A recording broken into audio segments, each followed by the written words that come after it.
18ನೇ season ಐಪಿಎಲ್ನಲ್ಲಿ royal Challengers Bengaluru ತಂಡ ಚೊಚ್ಚಲ ಬಾರಿಗೆ ಟ್ರೋಫಿಗೆ ಮುತ್ತಿಕ್ಕಿದೆ. ಜಗತ್ತಿನ ಅತ್ಯಂತ ಜನಪ್ರಿಯ ಫ್ರಾಂಚೈಸಿ ಆಗಿರುವಂತ ಆರ್ಸಿಬಿ ನೆಕ್ಸ್ಟ್ ಸೀಸನ್ಗೆ ಮತ್ತಷ್ಟು ಸೂಪರ್ ಸ್ಟ್ರಾಂಗ್ ಆಗಿ ಅಖಾಡಕ್ಕಿಳಿಯೋಕೆ ರೆಡಿ ಆಗ್ತಾ ಇದೆ. ಕಳೆದ ಸೀಸನ್ ಅಲ್ಲಿ ಡಲ್ ಆಗಿದ್ದವರನ್ನ ಕೈಬಿಟ್ಟು ಪವರ್ಫುಲ್ ಪ್ಲೇಯರ್ಗಳ ಮೇಲೆ ಕಣ್ಣಿಟ್ಟಿದೆ. ಅದರಲ್ಲೂ ಲಿಯಾಮ್ ಲಿವಿಂಗ್ಸ್ಟೋನ್ ರನ್ನ ಕೈ ಬಿಡೋದು ಪಕ್ಕಾ ಆಗಿದೆ. ಲಿವಿಂಗ್ಸ್ಟೋನ್ ರನ್ನ ಕೈ ಬಿಟ್ರೆ ಲಾಭ ಏನು? ಅವರ ಬದಲಿಗೆ ಯಾರನ್ನ ಖರೀದಿ ಮಾಡಬಹುದು? ಟಾರ್ಗೆಟ್ ಲಿಸ್ಟ್ನಲ್ಲಿ ಯಾರೆಲ್ಲ ಇದ್ದಾರೆ? ಈ ಬಗ್ಗೆ ಮಾಹಿತಿಯನ್ನು ಕೊಡ್ತೇನೆ. ನಾನು ಶಾಂತ. ನೀವು ಸುದ್ದಿಯಾನದ ಸಬ್ಸ್ಕ್ರೈಬರ್ ಆಗೋದಕ್ಕೆ ಮರಿಬೇಡಿ.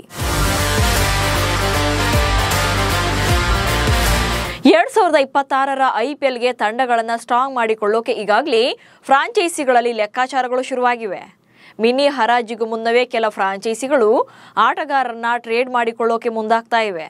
ಅಂದರೆ ಎರಡೂ ತಂಡಗಳು ಪರಸ್ಪರ ಆಟಗಾರರನ್ನ ಬದಲಾವಣೆ ಮಾಡಿಕೊಳ್ಳಬಹುದು ಅಥವಾ ಮಾರಾಟ ಮಾಡಬಹುದು. ಕೆಲವೊಮ್ಮೆ ಈ ಟ್ರಾನ್ಸ್ಫರ್ ಡೀಲ್ ಗೌಪ್ಯವಾಗಿ ಕೂಡ ಇಡಬಹುದು. ಇನ್ನು ಈ trade window option IPL mini ಹರಾಜು ನಡೆಯೋ ಮುನ್ನ 1 ವಾರದವರೆಗೂ ಕೂಡ ಚಾಲ್ತಿಯಲ್ಲಿರುತ್ತೆ. ಇದೇ ಆಪ್ಷನ್ ಅಡಿ ಆರ್ಸಿಬಿ ಲಿಯಾಮ್ ಲಿವಿಂಗ್ಸ್ಟೋನ್ ರನ್ನ ಕೈ ಬಿಡುವಂತಹ ಸಾಧ್ಯತೆ ಇದೆ. ಮಿಡಲ್ ಆರ್ಡರ್ ನಲ್ಲಿ ಬಲ ತುಂಬದ ಲಿವಿಂಗ್ಸ್ಟೋನ್. 18ನೇ ಸೀಸನ್ ನಲ್ಲಿ ಆರ್ಸಿಬಿ ಕಪ್ ಗೆಲ್ಲೋಕೆ ಪ್ರತಿಯೊಬ್ಬ ಆಟಗಾರನ ಕೊಡುಗೆ ಕೂಡ ಜಾಸ್ತಿನೇ ಇದೆ. ಹೀಗಿದ್ರೂ ಲಿಯಾಮ್ ಲಿವಿಂಗ್ಸ್ಟೋನ್ ಮಾತ್ರ ಕ್ಲಿಕ್ ಆಗಿರಲಿಲ್ಲ. ಮಿಡಲ್ ಆರ್ಡರ್ ನಲ್ಲಿ ಪವರ್ ಶೋ ತೋರಿಸಲೇ ಇಲ್ಲ. ಅದೆಲ್ಲಕ್ಕಿಂತ ಹೆಚ್ಚಾಗಿ ದುಬಾರಿ ಆಟಗಾರನಾಗಿದ್ದಾರೆ. ಕಳೆದ ನವೆಂಬರ್ನಲ್ಲಿ ನಡೆದ ಮೆಗಾ ಹರಾಜಿನಲ್ಲಿ ಆರ್ಸಿಬಿ ಫ್ರಾಂಚೈಸಿ 8.75 ಕೋಟಿ ರೂಪಾಯಿ ನೀಡಿ ಇವರನ್ನ ಖರೀದಿ ಮಾಡಿತ್ತು. ಆದರೆ ಕೊಟ್ಟ ಹಣಕ್ಕೂ ಅವರ ಪರ್ಫಾರ್ಮೆನ್ಸ್ಗೂ ತಾಳೆ ಆಗ್ತಾ ಇಲ್ಲ. ಮೊದಲ 3 ಪಂದ್ಯಗಳಲ್ಲಿ 39ರ ಸರಾಸರಿಯಲ್ಲಿ 146ರ ಸ್ಟ್ರೈಕ್ ರೇಟ್ನಲ್ಲಿ 79 ರನ್ಗಳನ್ನ ಕಲೆ ಹಾಕಿದ್ರು. ಇದರಲ್ಲಿ ಒಂದು ಅರ್ಧ ಶತಕ ಕೂಡ ಸೇರಿತ್ತು. ಆದರೆ ಆ ಬಳಿಕ 5 ಪಂದ್ಯಗಳಲ್ಲಿ ಕಣಕ್ಕಿಳಿದು 6.6ರ ಕಳಪೆ ಸರಾಸರಿ ಹಾಗೆ 110ರ ಸ್ಟ್ರೈಕ್ ರೇಟ್ನಲ್ಲಿ ಕೇವಲ 33 ರನ್ಗಳನ್ನ ಮಾತ್ರ ಗಳಿಸಿದ್ದಾರೆ. ಹಾಗೆ ಇಡೀ ಪಂದ್ಯಾವಳಿಯಲ್ಲಿ 9 ಓವರ್ಗಳನ್ನು ಮಾತ್ರ ಬೌಲ್ ಮಾಡಿ 2 ವಿಕೆಟ್ಗಳನ್ನು ಪಡೆದಿದ್ದಾರೆ. ಆಲ್ರೌಂಡರ್ ಆಗಿದ್ರೂ ಕೂಡ ಬ್ಯಾಟಿಂಗ್ ಹಾಗೆ ಬೌಲಿಂಗ್ ಎರಡರಲ್ಲೂ ಕೂಡ ಕ್ಲಿಕ್ ಆಗಿಲ್ಲ. ಹೀಗಾಗಿ ನೆಕ್ಸ್ಟ್ ಸೀಸನ್ಗೆ ರಿಲೀಸ್ ಮಾಡೋಕೆ ಫ್ರಾಂಚೈಸಿ ನೋಡ್ತಾ ಇದೆ. ಇದರ ನಡುವೆ ಮುಂದಿನ ಆವೃತ್ತಿ ವೇಳೆಗೆ ಮಿನಿ ಹರಾಜಿನಲ್ಲಿ ಆರ್ಸಿಬಿ ಫ್ರಾಂಚೈಸಿ ಕೆಲ ಆಟಗಾರರ ಮೇಲೆ ಕಣ್ಣಿಟ್ಟಿದೆ. ಮಿಡಲ್ ಆರ್ಡರ್ ಬ್ಯಾಟರ್ ಆಗ್ತಾರಾ ಸರ್ಫರಾಜ್ ಖಾನ್? ಟೀಮ್ ಇಂಡಿಯಾದ ಮಿಡಲ್ ಆರ್ಡರ್ ಬ್ಯಾಟ್ಸ್ಮನ್ ಆಗಿರುವಂತಹ ಸರ್ಫರಾಜ್ ಖಾನ್ 2025ರ ಐಪಿಎಲ್ ಟೂರ್ನಿಯಲ್ಲಿ ಅನ್ಸೋಲ್ಡ್ ಆಗಿದ್ರು. ಯಾವ ತಂಡವೂ ಕೂಡ ಇವರನ್ನ ಖರೀದಿ ಮಾಡಿರಲಿಲ್ಲ. ಬಟ್ ಈಗ ತೂಕವನ್ನು ಇಳಿಸಿಕೊಳ್ಳೋದರ ಜೊತೆಗೆ ದೇಶೀಯ ಟೂರ್ನಿಗಳಲ್ಲಿ ಸದ್ದು ಮಾಡ್ತಿದ್ದಾರೆ. ಹೀಗಾಗಿ ಮಿನಿ ಹರಾಜಿನಲ್ಲಿ ಸರ್ಫರಾಜ್ ಮೇಲೆ ಆರ್ಸಿಬಿ ಕಣ್ಣಿಡಬಹುದು. ಮಿಡಲ್ ಆರ್ಡರ್ನಲ್ಲಿ ವೇಗವಾಗಿ ರನ್ ಗಳಿಸೋದರ ಜೊತೆಗೆ ಸ್ಪಿನ್ ಬೌಲಿಂಗ್ ಮಾಡುವಂಥ ಸಾಮರ್ಥ್ಯ ಇದೆ. ಆಲ್ರೆಡಿ ಆರ್ಸಿಬಿ ಪರ ಆಡಿರುವಂಥ ಅನುಭವ ಇದೆ. ಇನ್ನು 2025ರ ಐಪಿಎಲ್ಗೂ ಮುನ್ನ ಅನ್ಸೋಲ್ಡ್ ಆಗಿದ್ದಂಥ ಗಸ್ ಅಟ್ಕಿನ್ಸನ್ ಕೂಡ ಒಳ್ಳೆಯ ಆಟಗಾರ. 2 ಕೋಟಿ ರೂಪಾಯಿ ಮೂಲ ಬೆಲೆಗೆ ಹರಾಜಿನಲ್ಲಿ ನೋಂದಾಯಿಸಿಕೊಂಡಿದ್ರು. ಆದರೆ ಯಾವುದೇ ತಂಡ ಕೂಡ ಇವರ ಬಗ್ಗೆ ಖರೀದಿ ಮಾಡೋಕೆ ಆಸಕ್ತಿಯನ್ನು ತೋರಿಸಿರಲಿಲ್ಲ. ಹೀಗಾಗಿ ಅನ್ಸೋಲ್ಡ್ ಆಗಿದ್ರು.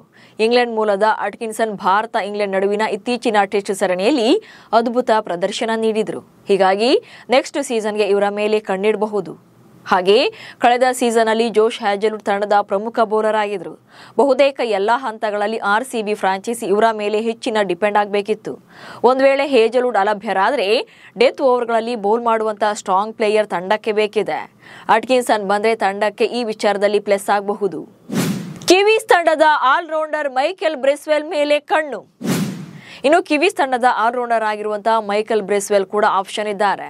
ಲಿವಿಂಗ್ಸ್ಟೋನ್ ರನ್ನ ಕೈ ಬಿಟ್ರೆ ಉತ್ತಮ ರಿಪ್ಲೇಸ್ಮೆಂಟ್ ಆಗಬಹುದು. ಎಂಎಲ್ಸಿಯ ಇತ್ತೀಚಿನ ಆವೃತ್ತಿಯಲ್ಲಿ ಬ್ರೆಸ್ವೆಲ್ 135ರ ಸ್ಟ್ರೈಕ್ ರೇಟ್ನಲ್ಲಿ ರನ್ ಗಳಿಸಿದ್ದಾರೆ. ಕೆಲವೊಂದು ಪಂದ್ಯಗಳಲ್ಲಿ ಪ್ರೆಷರ್ನಲ್ಲೂ ಕೂಡ ಮ್ಯಾಚ್ ವಿನ್ನಿಂಗ್ ಪರ್ಫಾರ್ಮೆನ್ಸ್ ನೀಡಿದ್ದಾರೆ. ಬ್ರೆಸ್ವೆಲ್ ಬ್ಯಾಟಿಂಗ್ ಜೊತೆಗೆ ಪರಿಣಾಮಕಾರಿ ಬೌಲರ್ ಕೂಡ ಆಗಬಹುದು. ಪವರ್ ಪ್ಲೇ ಹಾಗೆ ಡೆತ್ ಓವರ್ ಎರಡರಲ್ಲೂ ಕೂಡ ಅವರು ಬೌಲಿಂಗ್ ಅನ್ನ ಮಾಡ್ತಾರೆ. ಮಿನಿ ಹರಾಜಿನಲ್ಲಿ ಬ್ರೆಸ್ವೆಲ್ ಆಯ್ಕೆಯಾದ್ರೆ ಆರ್ಸಿಬಿಗೆ ಹೊಸ ಪವರ್ ಸಿಕ್ಕಂತಾಗುತ್ತೆ. ನುವಾನ್ ತುಷಾರ ಬದಲಿಗೆ ಆರ್ಸಿಬಿಗೆ ಲ್ಯಾನ್ಸ್ ಮೋರಿಸ್. ಇನ್ನು ಕಳೆದ ಆವೃತ್ತಿಯಲ್ಲಿ ಬೆಂಗಳೂರು ತಂಡದಲ್ಲಿ ಜೋಶ್ ಹ್ಯಾಜಲ್ವುಡ್ ಅವರು ಬೌಲಿಂಗ್ ಸ್ಟ್ರೆಂತ್ ಆಗಿದ್ರಿಂದ ನುವಾನ್ ತುಷಾರಗೆ ಹೆಚ್ಚಿನ ಅವಕಾಶಗಳು ಸಿಕ್ಕಿರಲಿಲ್ಲ. ಸಿಕ್ಕ ಒಂದೇ ಒಂದು ಚಾನ್ಸ್ನಲ್ಲಿ ಇಂಪ್ಯಾಕ್ಟ್ ಮಾಡಿದ್ರು, ಇಂಪ್ರೆಸಿವ್ ಆಗಿ ಪ್ಲೇ ಮಾಡಿದ್ರು. ಆದರೂ ಕೂಡ ಮುಂದಿನ ಆವೃತ್ತಿಗೆ ಫ್ರಾಂಚೈಸಿ ಶ್ರೀಲಂಕಾದ ವೇಗಿಗಳನ್ನ ಬಿಡುಗಡೆ ಮಾಡುವಂತಹ ಸಾಧ್ಯತೆ ಇದೆ.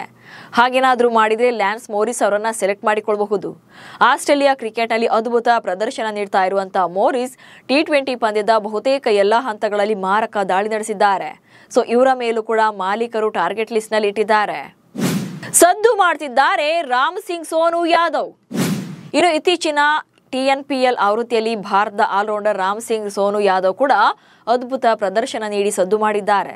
ಸೋನು ಯಾದವ್ ಟೂರ್ನಿಯಲ್ಲಿ 7 ಪಂದ್ಯಗಳಲ್ಲಿ ಕಣಕ್ಕಿಳಿದು 16 ವಿಕೆಟ್ಗಳನ್ನು ಬೇಟೆಯಾಡಿದ್ದಾರೆ. ಅದು ಕೂಡ 8ಕ್ಕಿಂತ ಕಡಿಮೆ ಎಕಾನಮಿ ರೇಟ್ನಲ್ಲಿ. ಹಾಗೆ ಕೆಳ ಕ್ರಮಾಂಕದಲ್ಲಿ ಉತ್ತಮ ಬ್ಯಾಟ್ಸ್ಮನ್ ಕೂಡ ಆಗಬಲ್ಲರು. ಸದ್ಯ ಚೊಚ್ಚಲ ಟ್ರೋಫಿಯನ್ನ ಗೆದ್ದಿರುವಂತ RCB ಮುಂದಿನ ಬಾರಿ ಕೂಡ ಸೂಪರ್ ಸ್ಟ್ರಾಂಗ್ ಆಗಿ ಕಂಬ್ಯಾಕ್ ಮಾಡುವಂತ ನಿರೀಕ್ಷೆ ಇದೆ. ಹೀಗಾಗಿ ಕೆಲ ಆಟಗಾರರ ಮೇಲೆ ಕಣ್ಣಿಟ್ಟು ಕ್ಯಾಲ್ಕುಲೇಷನ್ ಮಾಡಿಕೊಳ್ತಾ ಇದೆ. ನಿಮ್ಮ ಪ್ರಕಾರ ಯಾವ ಆಟಗಾರನ ತಂಡಕ್ಕೆ ಸೇರಿಸಿಕೊಂಡ್ರೆ ಪ್ಲಸ್ ಆಗಬಹುದು ಅನ್ನೋದನ್ನ ಕಮೆಂಟ್ಸ್ ಮೂಲಕ ತಿಳಿಸಿ. ಹಾಗೆ ಸುದ್ದಿಯನ್ನು ಫಾಲೋ ಮಾಡಿ. ನಮಸ್ಕಾರ.